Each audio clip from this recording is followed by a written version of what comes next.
Welcome to the What is Smart podcast. We dive deep into the ever-evolving world of intelligence, learning, and success.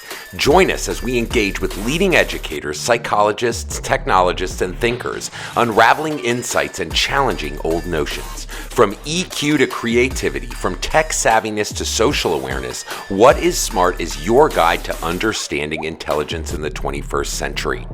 Let's change education together. What is up, everybody? It's Garrett here from the Gardens Foundation with another episode of What is Smart. As I mentioned in the beginning, the Gardens Foundation, What is Smart is brought to you by the Gardens Foundation, www.thegardensfoundation.org. Gonna go right there. Remember, guys, changing education is not something that I can do for free. It all costs money. The research, the projects, the connections, the podcast, the everything costs cheddar. And my friends, you can go on the website. We have merch. The What is Smart merch puts that question in front of everybody at parties. Start having these conversations. It's important to the mission. Speaking of the mission, today on What is Smart, we have people in the trenches. We have people in the reconnaissance vans with Tom Cruise in the ventilation shaft, finding people across the country and the world that can speak to their unique perspective of what they think smart is. And today is no different. Today, we have, from my understanding, Dr. Trevor Boffone, a dynamic Houston-based educator, writer, and content creator. Dr. Boffone teaches in the Women's Gender and Sexuality Studies program at the University of Houston and also manages social media at Fun Love Media. Interesting connect. I already see the intersection there. His pioneering work integrating TikTok and social media into educational contexts has not only captured the attention of students, but has also been spotlighted on major platforms like Good Morning America, ABC News, I'm sure among others. In 2020, Insider recognized him as a trailblazer on their doers list. Trevor, Dr. Mr. Boffone, how do you go? Thank you so much for joining us on What is Smart. Thank you for having me, Garrett. I love the intro. And you know what? You can call me Trevor, but Dr. Boffone is what my students called me. And that's my stage name. That's what they call me on social media. That's my stage name. I love it. And something that you and I do share is that we make content on TikTok and I'm sure other social media platforms. Now, we like to jump right in. Let's do it. I would love to hear, first off, what got you into the field of education? We always like to do an X-Men #1 origin story, Logan into Weapon X, into Wolverine, about how you found education. And then more so, when the aha moment came of, oh my goodness, the content I'm putting out there is making a deeper connection with learners. Yeah, so I actually grew up in a family of educators. My dad went to school for education. He didn't end up doing it. He did his own thing, but my mom was a teacher for her entire career. And so I always was around people that understood the value of education and really the value of teaching and respecting teachers and supporting teachers.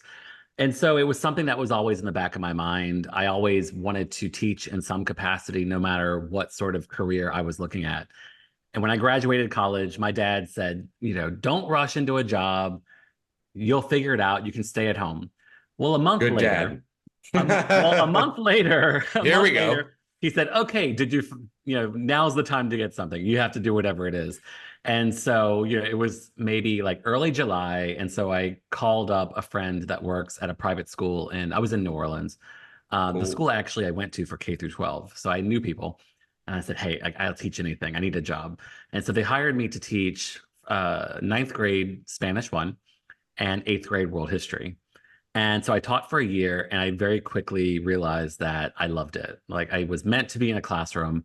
I always wanted to go to grad school and I wanted to work with adults. So I only taught for a year.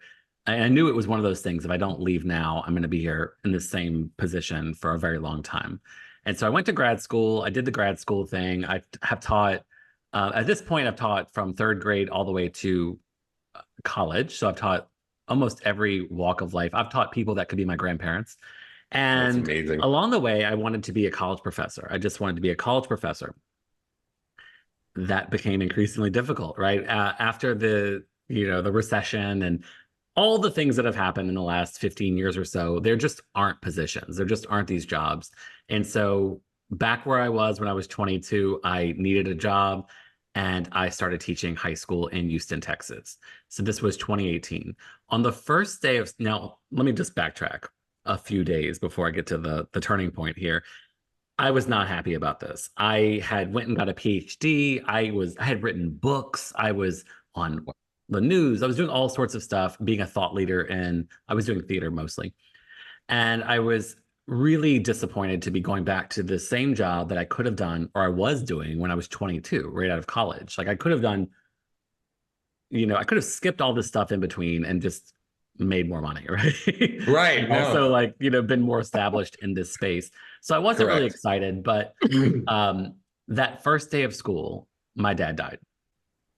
And it was unexpected. He wasn't sick. He Sure. had I don't want to say a routine heart surgery, but a heart surgery with a high success rate, and his heart rejected the implant of it was what do you A call it? valve. The valve. Thank you. Yes. It rejected the valve implant like 12 hours after the surgery. And so my dad dies on the first day of school. I start Mm. this school year already burnt out, which if you've ever taught people listening, you know that is the worst thing you can do to start a year, right? Be in this depressed place, this place of burnout, exhaustion, not wanting to be there, right? We're supposed to be excited. We're excited to get in the classroom. And then by, a few months later, the sort of rosy colored glasses are removed and you're like, oh, this is happening. So anyway, I Yeah. start from this really low place, but it turned out to be a really great place because at that time in August 2018 was when TikTok came out in the United States. And then a Mm. few months later, the app Dub Smash relaunched as a dance challenge app. This was October 2018. So there were these Yes. two things that my students were very much interested in. And even though I felt like I was not my best that semester, that maybe that year, but let's at least say that semester, my students probably didn't notice. Like when they eventually learned about all of the grief and all of that stuff, they were surprised because even though I knew I was only giving them maybe 60% of my best effort, my 60% is still really good. I mean, there are a few things I'm very confident in, and my teaching is one of them.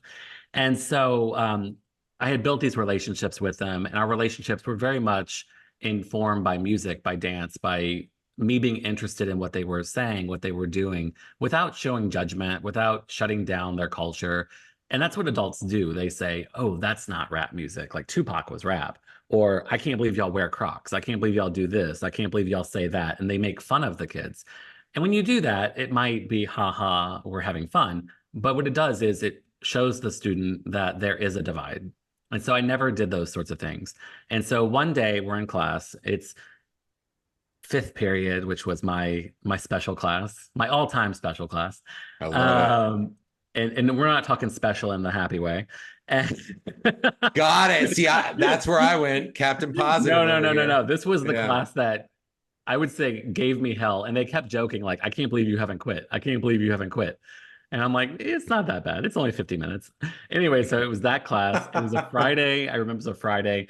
And this group of girls, maybe six of them, took the phone, put it on the windowsill, pressed the button, and immediately started doing this choreographed dance. And I was just like, what the heck is happening? They didn't learn the dance. They didn't really talk about it so much. They just said, hey, let's do X. And then they did X. And then they did it again, a different dance. And I was super confused, but super fascinated because by this point in 2024, we've seen what this looks like. Like Sure. it's not surprising to see people like dancing with their phone propped up. But in 2018, this was like a foreign Totally. concept, right? Because adults at this point were not on any of these apps, right? This was still before Instagram had Reels. It was before Facebook had Reels. And so there weren't really adults in these sort of digital spaces. Right. And so they saw my interest. And then what did they ask me to do? They asked me to dance with them. And so we started making it was sort of like a little carrot I hung where I would say, okay, if we can get all of our work done, if we can all be passing, if we can sort of do the things that we need to do, the school part, then we might have time. And then you can teach me a dance. And so it became this thing that I did with It was really one class, maybe two classes. And then sometimes at lunch, they would come to the class and they'd want to like talk about it or do it. But it was not necessarily, the class wasn't shut down for us to have a dance party every day, which is what I think a lot of people thought. In it, my students ended up posting these videos on their social media platforms and they kept going viral. And then after a few months in February 2019, they forced me to make an Instagram account. Like, Dr. Boffone, make an Instagram account. So I made an Instagram account. I did not really want to do this. And I saw this as an extension of my classroom. So I didn't I didn't add my friends. I didn't post Interesting. anything Yeah. that wasn't about my classroom. It was very much centered around this classroom culture. And I thought my students will engage with it and it's a space for them to feel seen. And that's the end of it. And it ended up going viral on the first day. I made the account during second period, or like maybe at some point in the morning. And then I posted a video at 5:30 that day. It went viral. It was like a movie. It was like, in my mind, it was like a movie, and we have a montage and we're running around the school and the song, One Way or Another, I'm gonna find you. And the principal's like chasing us, trying I to was catch gonna us. say, are you thinking late 80s, which would be like Yes, yes.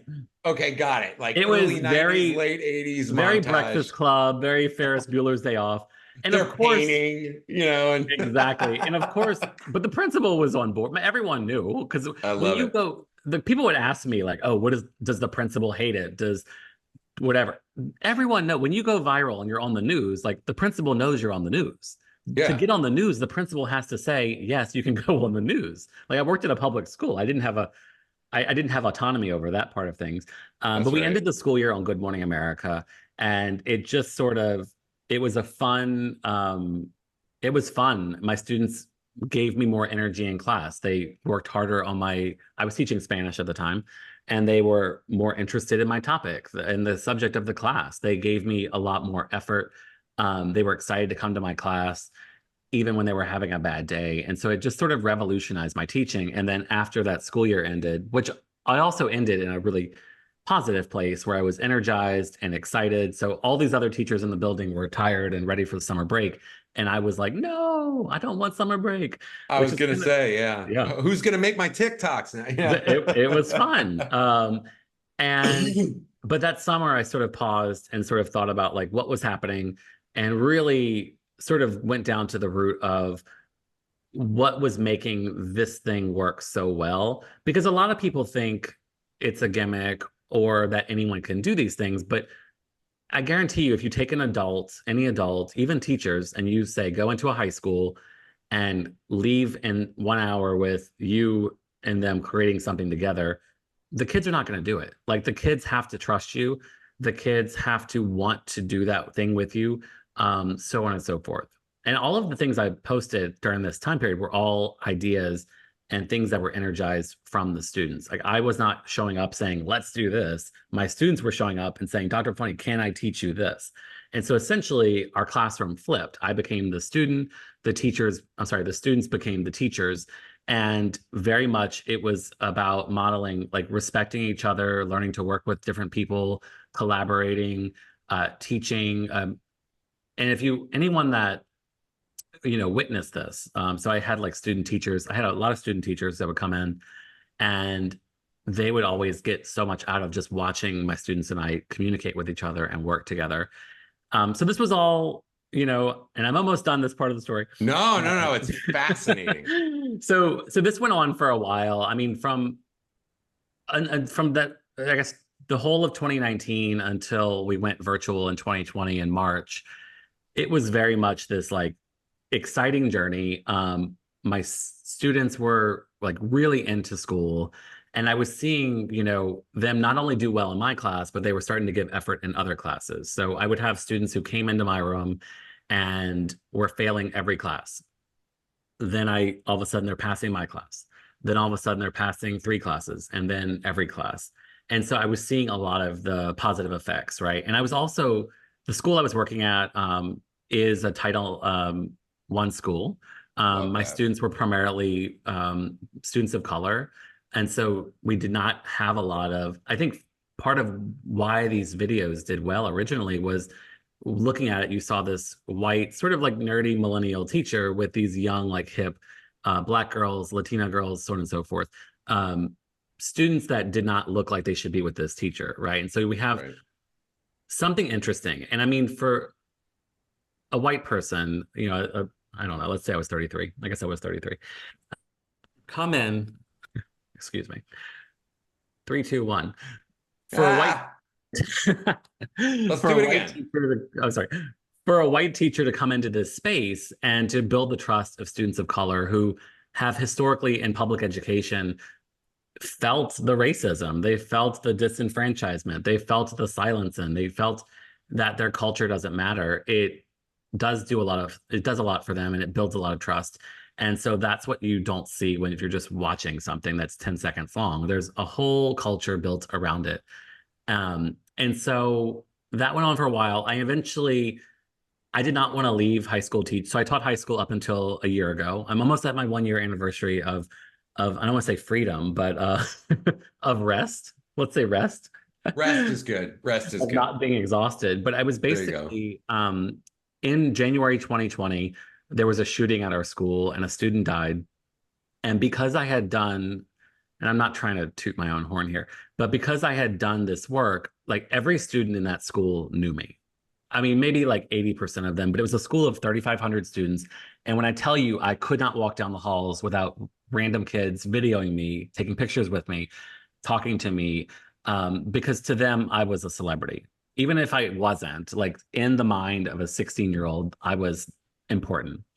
And so when the shooting happened, my classroom became sort of the I don't want to say safe haven, but the space where they felt comfortable and they could escape, right? And so for about a week, I had just students all day, like coming in and just wanted to like sit in my room. They didn't know me necessarily. And then the boy who died, I didn't know this boy, by the way.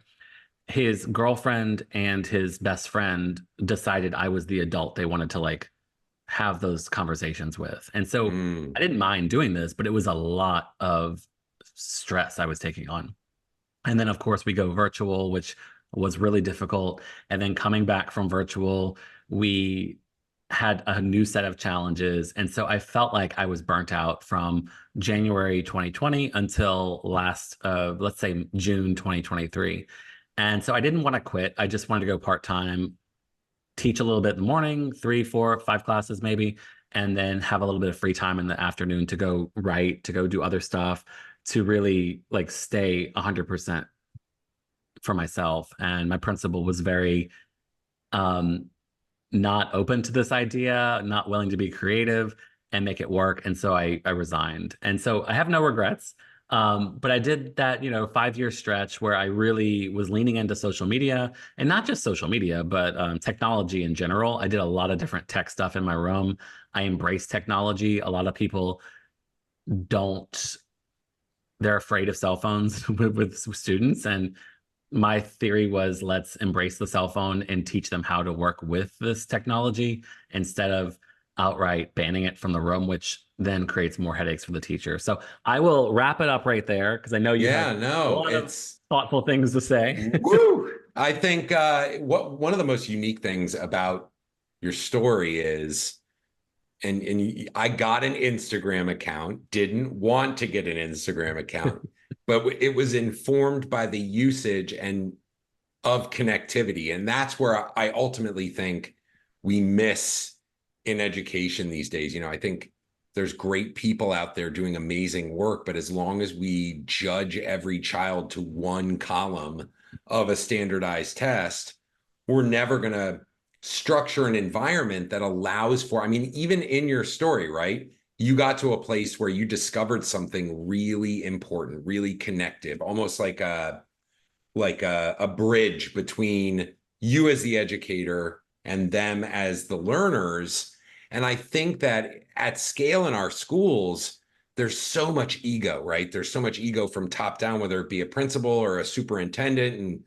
And, you see them all over the news and they're representing the school and they hold their chest high.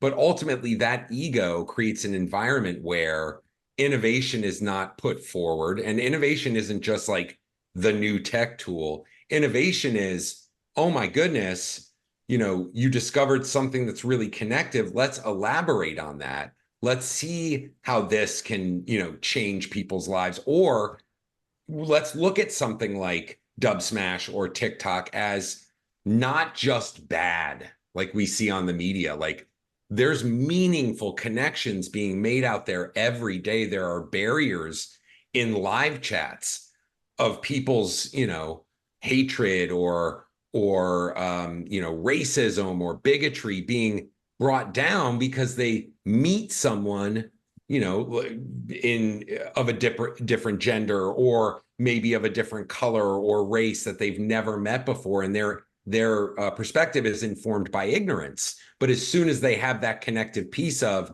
oh, here's a friend who that can speak, all of a sudden these barriers and walls come down. And that's the one thing, like, I've tried to do with my own kids, because I have 5 kids, which is crazy, Yeah. um, is to try and be there. Talk about not being afraid of technology. I want to understand it. I want to understand, yes, I'm a dork. Yes, anything that I put out on social media will be forever laughed at by my children. But at least I understand when the new Kendrick disc comes out and people are making TikToks on it, and what dance is, which, if you've noticed on TikTok, dances are starting to come back. They were off for a little while. Oh yeah. Now they're starting to come back. But understanding that is just a simple way, in my opinion, of you saying to your learners, like, we're all here. Like, I'm not here and you're here. We're here. And the more we can do that, the more education becomes, I think, a fluid experience. And all of the things that you mentioned in here's what's behind the scenes are all of the things that we know will allow for children to be successful in the future. It's not, me knowing Virginia's state bird or, being able to recite capitals. Hey, we all have phones. Like, those aren't going anywhere. They're going to be contact lenses, right? So, like, learning has to look different. Shifting focus, I heard you say theater. And I have this unique perspective on things like professional development and ultimately approach to children. And I'm curious, how does do you have a background in theater? Do you currently still act? No, so actually, probably for the better. I have not acted since 2003, but Teaching. Got it. no, I've done other theater stuff. So I went to school. I studied theater in grad school, but it was very much dramaturgy, writing about theater, sort of. I did a lot of theater writing in Houston and nationally, like reviewing shows and Love it. profiling artists and those sorts of things. And I still do a lot of theater. I work in social media at a theater company in Houston. That's one of my So good. part-time things. But I'm not necessarily on stage acting. Although I will say, for anyone listening, keep an eye out, because I am working on a play about all of this called TikTok Teacher. And it's me. And it's basically my story, that story of my dad dying, discovering this sort of way to bring joy back into my life, and my students saving me effectively. So if you're interested in theater, if you're interested in all of this conversation, keep an eye out on Dr. Boffone, because we have a play coming to your That's someday. so cool. And that will be such an interesting and relevant experience, I'm sure. But my question lies kind of in, education and meaningful education in the field that I lie in, which is personalized learning, which is a big way of saying, how can we make experiences more personal for learners in the classroom? I've always had this fascination of we should be sending our educators to less like content-driven professional development and more improv classes. So talk to me if you have any thoughts on that take of like how theater and the practice of theater could inform great and meaningful education, and even your knowledge of great theater and how that applies itself in your teaching, your former teaching. Absolutely. I mean, theater is about standing in front of someone and grabbing their attention and keeping the attention and bringing people on an emotional journey in some capacity. And so, yeah, I think more teachers could work on. I think if we had, say, in education, like say you're getting a degree in education, taking some sort of acting class or movement class, some sort of class where you are using your body to tell a story. It could be a dance class. I think all of those things can benefit educators to really create sort of a vibrant classroom. I mean, think about, I'm not a very religious person. If my mom is listening, I'm sorry, mother. But if you go into churches, like a Baptist church, a Black Baptist church in the South, the thing that you're going to see across the board is a preacher who is grabbing attention, who has big personality, who has energy, so on and so forth, who Charisma. knows how to work an audience, right? And those are things that I think we can 100% bring into the classroom. And so I always, I could be teaching the most boring thing in my Spanish 1 class, but when my students came in, I would have music playing. I had At one point I had a microphone. I would like sing. Students would come in and sing because we had a kind of a long passing period. So there was time to like, you know, there was time. And also like I wanted them to like come in and be happy. So I remember Sure. I would teach line dances. So they would come in, I'd have the electric slide playing and we would start class, not even start class, like before class, I'm teaching the electric Get slide. moving. And then Yeah. the do now is on the board. And then we kind of transition to the do now. But they walk into the room and they are excited to be there. And then when I'm giving the sort of quick and dirty or the this is what we're going to do today, I'm standing on a desk. I'm like literally standing above, right? On a stage. And so I'm doing these sort of things. I had a prop closet, so I would have a different hat, like a poker hat or a chef hat, glasses. So I'm like bringing in things to sort of grab attention. You're doing bits. You're doing And bits. I love it. yeah, and I would do these things, which it was kind of funny because the classroom I was in was on a science hallway, and I was next to like AP Bio, AP Physics, and it was me with the general population Spanish 1 students with a microphone and a chef hat singing Whitney Houston, and Love it. but I was doing all of these things because I Love knew it. that it was that sort of performance, bringing a performance to the classroom. I couldn't do it all day, every day, but selectively bringing in sort of different performance elements and ways of speaking that can really engage people. It went a long way, and I would give workshops with teachers at school when we'd have like professional development days, and in the district as well, um, on doing these things, right, and really thinking about how to make classrooms more theatrical. It's not for everyone, obviously. And something I will say that I really believe is that teachers, educators need to sort of find that happy medium and think about what skills do you have, what talents do you have that are unique that make you who you are, and lean into those, right? So people they would look at my account and say, well, I don't dance. And I was like, well, what do you do? Do you bake? Do you play Dungeons and Dragons? Like, what do you do? You have an interest. Don't be afraid to bring those interests into the classroom because you will find students who want to talk about those things with you, who want to do those things with you. And then it's sort of a good vibes, it spreads good vibes. So like if you saw me dancing with 2 people and there's 30 people in class, there's still the hype crew, the people watching, they're cheering, they are manipulating the lighting, they're doing the camera, there's writing the caption. There's a job for everyone to be part of that community. So it's theater. That's what I've always thought. Yeah, Social media, I it's theater. fully agree because our job is to connect with our audience. Yeah, absolutely. Our job isn't to spout words. I will even say no learner, maybe a few learners thrive in an environment where someone's monotone Ben Stein talking to them. Most people are half asleep. You Oh know, yeah. so I think connecting with learners and focusing in on that is everything because the environment you structure, even in a classroom where people are thinking about what TikTok to do, what dance to do next, whatever, having that where you have different races, cultures, backgrounds, socioeconomic diversities, everybody working together to make anything. It's not the outcome that's important. It's the process that you guys were all working on. And I'm sure over time got better and better and better and more theatrical and more. But switching gears again, as I think about it, one of the things that is in your bio is teaching women's gender and sexuality studies, a hot topic.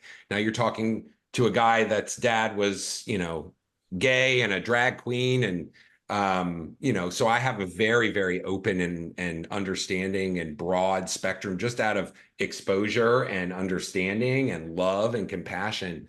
But obviously there's this, tension with everything in the world. How do you find one, the conversations in class? I'm sure they're heated and always. And then two, how do you develop an environment within the classroom of a middle ground to allow for expression of opinion, but also understanding and adoption of maybe new ideas to inform their opinion? That's a very big question. That is a very big question. So I'm bisexual, and I don't want to say, I was going to say I've always been open about that, but I mean, I wasn't born with a bi pride flag on myself. But when I was teaching, But the doctor's gloves. No, I'm kidding. literally, it was the pride flag. Yeah. But when I started teaching high school in 2018, where I went back to high school, I very much made the decision to not to be open about it. I mean, it wasn't like, "Hi, welcome to class. I'm bisexual," but I had a bi pride pin on my lanyard, and then I had a pride flag, a trans pride flag, those sorts of things in my room. I worked in a very, I would say, progressive school. Houston ISD is a progressive district, even if there's insane things happening right now. But I had, a Black Lives Matter poster. I was also the Jewish Student Union sponsor, so I had stuff for that. But I had a lot of different things in the room. And it was always my standpoint to make everyone feel accepted and so on and so forth. So, for instance, the bisexuality thing, I never told the students, but the students that needed to know immediately knew and would talk to me about it, right? And I was the GSA sponsor too. But it's about symbols and showing that this is a safe space. So, everyone feels welcome. And I mean, what happens is, in my experience, is that young people today, a lot of the narratives that are being spread about, I guess it's hate at the end of the day, but about not, respecting people who are different than us and so on and so forth. It's not the kids. Most of it's not coming from young people. It's coming from people our age and older who don't realize that even the students I've had who are the most conservative students, like go to church every week and, don't curse and like don't drink or anything, they still are like cool with queer people. They're like, yeah, I mean, I'm also talking about like in Houston, Texas. I mean, if you're in an hour outside of Houston, it might be a different reality. But what happens is you have a group of people, Gen Z, young people today, who are very much open to people that are different than them. Of course, bigotry still exists, racism still exists, homophobia still exists. But it's a way of acceptance in a way that like you and I did not have growing up, or not have, but like it wasn't around us. And if you think about this, gay marriage became legal in 2015. To a high schooler today, that's their entire like life. Yeah. You know what I'm saying? I mean, it's only 9 years, but it's always been that way. And talking to students today about this, they quite literally cannot understand that this is still a new phenomenon, and there are people that like weren't able to be out and so on and so forth. So I teach I teach LGBT studies at the University of Houston, and that's very part-time. I go back and forth about like wanting to still do it, but I love teaching, and so I don't want to like lose the classroom part of my life. So it's nice to just teach 2 days a week for hour and a half, 3 hours, and then I'm done. But it's really cool working with young people, talking about a topic that is this super hot topic, because again, they are understanding. And even though I have had students who are,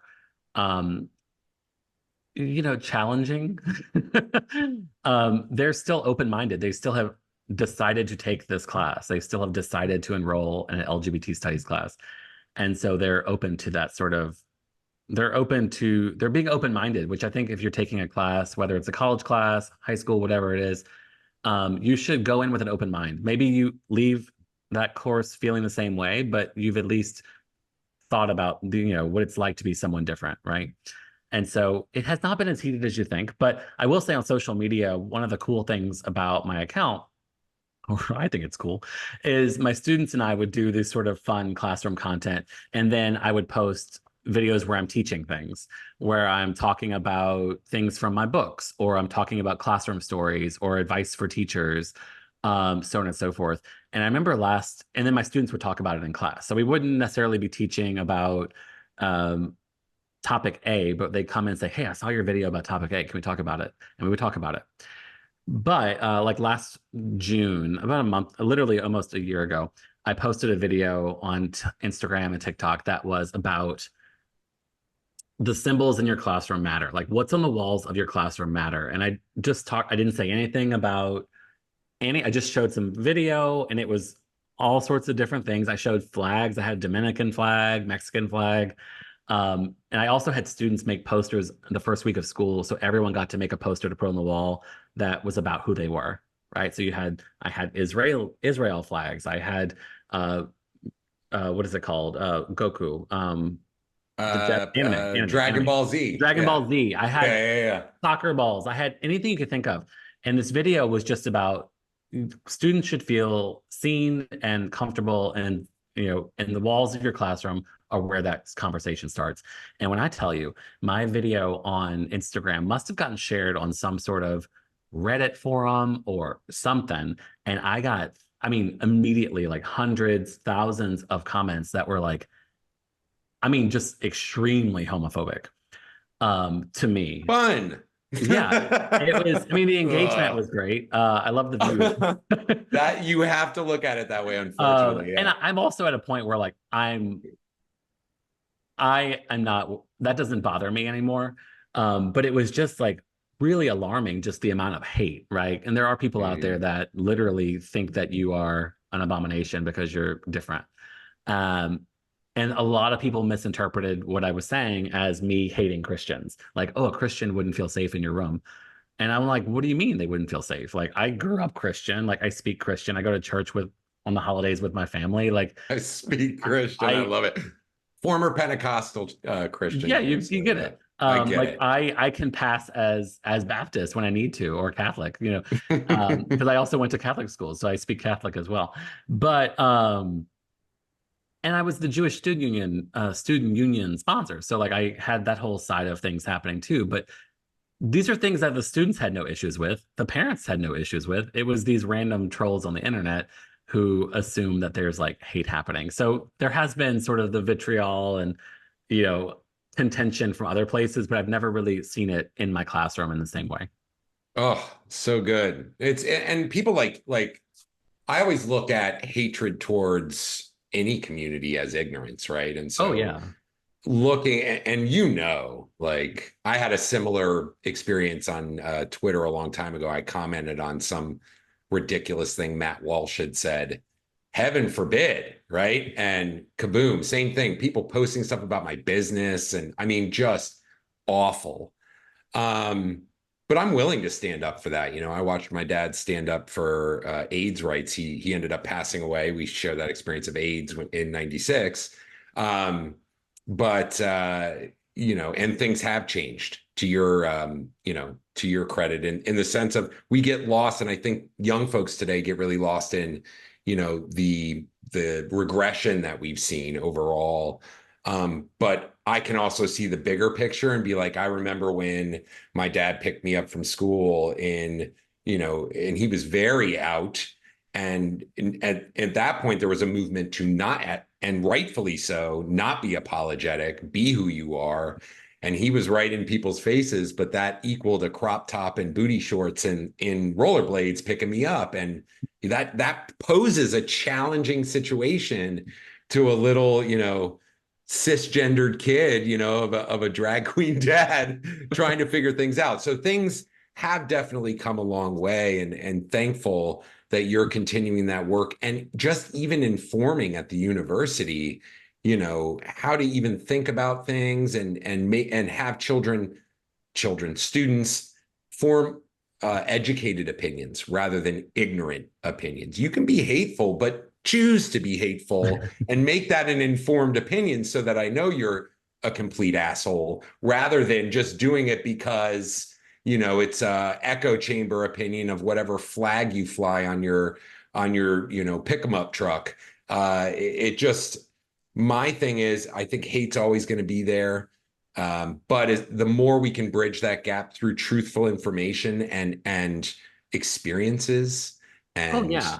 Well, shared and knowledge, yeah, and I'm not sure where you grew up, but I grew up, where'd you grow up? DC, like the DC. DC Okay, so area. you Yeah. had a very different experience than me. I'm from New Orleans, and when I tell you, like, I went to a very white school, K through 12. I mean, there were people of color, but and my best friends were black, but I very much grew up in this white community. The church I went to was very white, so on and so forth. And when I look back at my parents who grew up in New Orleans in the 50s, 60s, I mean, they were in a fully segregated world, right? They quite Right. literally did not know black people. And so I grew up being friends with black people. And now, if I don't have any kids, but like when I have kids, or I look at the students I taught at the University of Houston or at the high school here, I mean, they're growing up in a world that's truly diverse, where they're growing up alongside people that are different than them in so many different ways, and just having conversations, just learning about people from themselves, goes a very long way, right? And sort of moving the needle about social change. Because it isn't just, I mean, looking back, like the way that I learned about people that were different than me was from a movie, right? Or what's on TV. And now and those representations weren't great, right? Like Will and Grace, the show Will and Grace, I never liked Will and Grace because everyone always told me, "Oh, you remind me of Jack," and I was like, "What? No."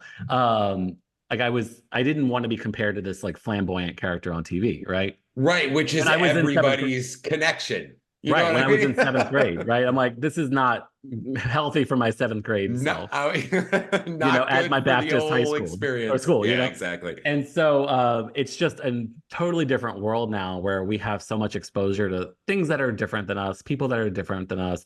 And it really changes what a classroom can look like, because with that comes respect, and love at the end of the day.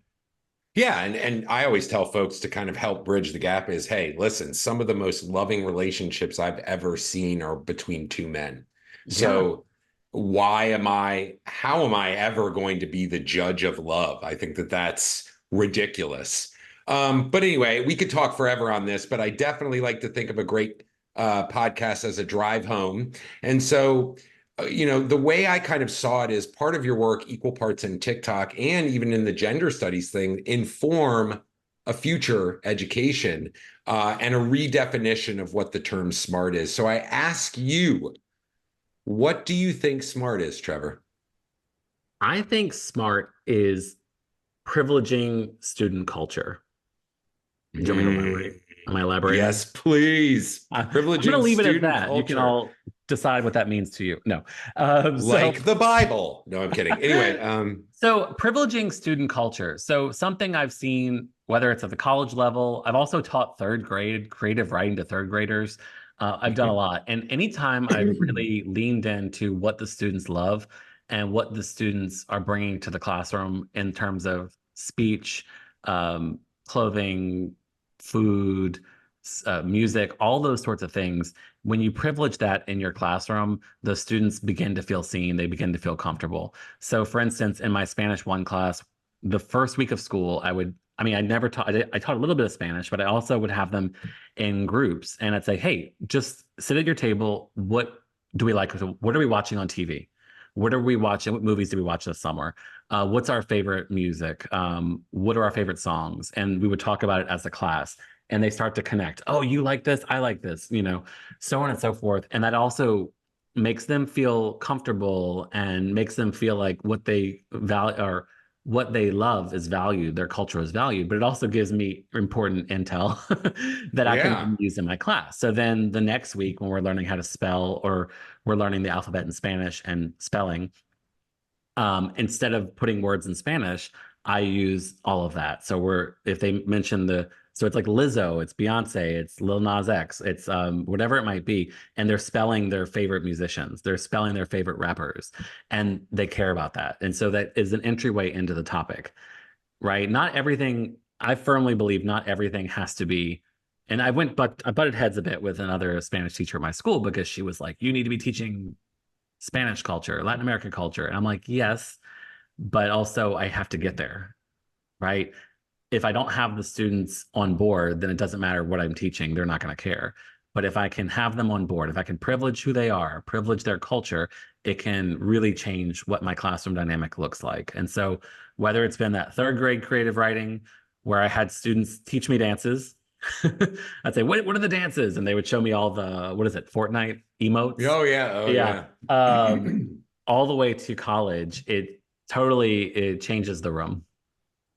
And again, an extremely unique perspective and a very valid one and a very relevant one. And for all those old educators out there shunning technology and that kids are losing themselves, no, they're just changing and adapting to a world that, hey, is changing and adapting.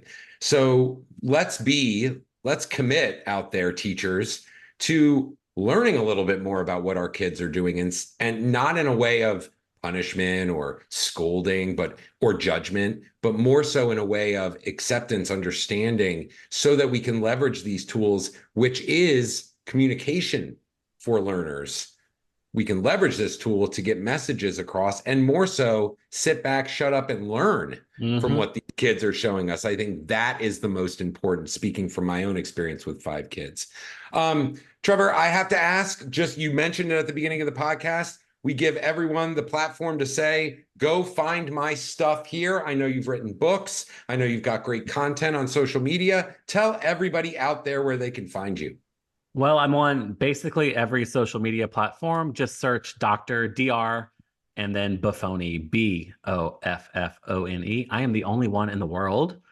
That's If you amazing. just search Trevor Boffone, you will find me. And on my Instagram, TikTok, whatever it is, there's links, there's websites, but you can find everything on those social media platforms. Dr. Boffone, I thank you so much for joining us. I use your official name because you're equal parts an official dude that's connected with learners in your classrooms and ultimately learners across the globe, leveraging social media. So thank you so much for joining us today. We'd love to have you back. We have a summit coming up soon where we're going to be speaking with a lot of the folks that we've talked with on the podcast. I'd love your perspective on it. Some of these professor folks need to hear a little bit more of the down on the ground and what that looks like. We refer to it as the trenches, obviously, in the education industry. Well, I have certainly been in the trenches before. There you go. From the Gardens Foundation, we thank you so much for tuning in this episode. Look forward to another episode with another amazing human defining the future of smart.